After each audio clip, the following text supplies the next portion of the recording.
Before Nike became a symbol worn by champions, before the swoosh represented victory, ambition, and greatness, it was nothing more than an idea, born from frustration. An idea that came from a man who was tired of being average, tired of losing, and tired of watching athletes struggle with shoes that held them back instead of pushing them forward. This is not just the story of a brand. This is the story of belief, risk, obsession, and an unbreakable will to win. In the early 1960s, America was obsessed with sports, but innovation in athletic footwear was painfully slow.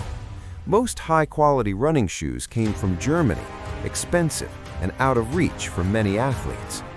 One young man noticed this problem clearly. His name was Phil Knight, a quiet, introverted middle-distance runner at the University of Oregon. He wasn't the fastest athlete on the track, but he was something else entirely. He was a thinker. While studying business at Stanford University, Phil Knight wrote a simple paper that would change the sports world forever. His idea was bold but logical. Just as Japanese cameras had disrupted the German camera industry, Japanese running shoes could challenge European dominance. At the time, it sounded like a student's imagination, but Phil believed it deeply. After graduating, instead of choosing a safe corporate career, Phil Knight did something risky. He borrowed money from his father and flew to Japan. There, he met a small shoe company called Onitsuka Tiger. With no experience, no company, and no guarantee, he convinced them to let him distribute their shoes in the United States. He returned home with nothing but samples, hope, and determination. In 1964, Phil Knight partnered with his former coach, Bill Bowerman, a man obsessed with improving athletic performance. Together, they started a company called Blue Ribbon Sports. They didn't have offices, they didn't have factories. They sold shoes from the trunk of Phil's car, driving from track meet to track meet, convincing runners to trust them. Bill Bowerman wasn't interested in selling shoes. He was interested in making athletes better. He constantly experimented, cutting shoes apart, redesigning soles, and searching for ways to make runners faster. One morning, staring at his wife's waffle iron, Bowerman had a strange idea. He poured rubber into it, creating a lightweight sole with superior grip. That moment would lead to one of the most iconic shoe designs in history. As sales grew, Blue Ribbon Sports faced challenges from every direction.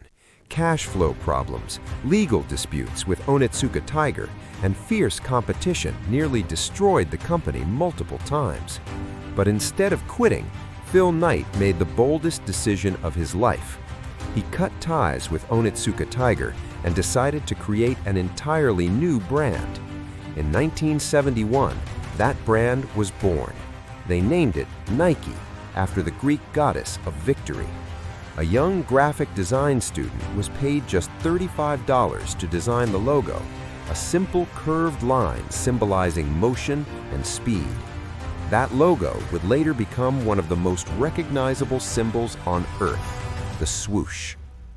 Nike wasn't just selling shoes, it was selling an attitude, a belief, a message that said athletic greatness wasn't reserved for the chosen few. It belonged to anyone willing to push themselves beyond limits.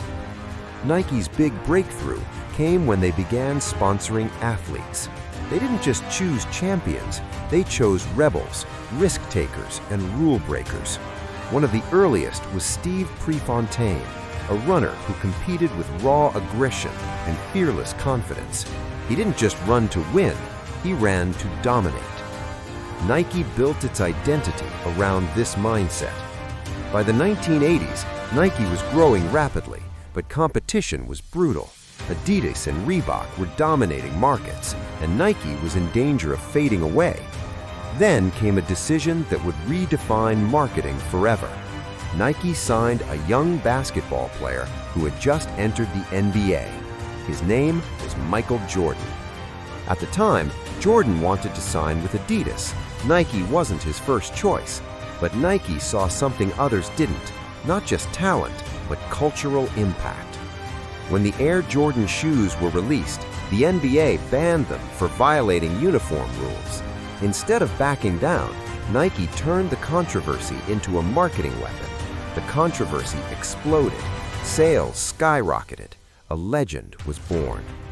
Nike learned a powerful lesson. People don't connect with products, they connect with stories. Throughout the 1990s and 2000s, Nike expanded globally. It partnered with athletes like Tiger Woods, Serena Williams, Ronaldo, Kobe Bryant, and countless others. Nike commercials became cinematic masterpieces filled with emotion, struggle, failure, and triumph. And then came three words that would define generations: just do it. It wasn't just a slogan, it was a challenge, a call to action, a reminder that fear, doubt, and excuses are meant to be overcome. But Nike's journey was not without controversy. The brand faced criticism over factory conditions, labor practices, and social responsibility. Instead of ignoring the pressure, Nike was forced to confront its mistakes, change policies, and evolve. The company learned that modern brands are judged not only by profit, but by values. In recent years, Nike has taken bold stands on social issues, athlete rights, and equality, sometimes at financial risk. Yet again, it chose belief over comfort, risk over safety, purpose over silence. Today, Nike is more than a sports brand. It is a global cultural force. From streets to stadiums, from amateurs to legends, Nike represents effort, ambition, and the refusal to quit. The company that once sold shoes from a car now inspires billions worldwide. The story of Nike teaches us something powerful. Greatness doesn't start with perfection. It starts with courage, with a willingness to fail, with an obsession to improve. Nike wasn't built overnight. It was built step by step, loss by loss, risk by risk. And that is why the story of Nike matters, not because of the shoes, but because of the mindset.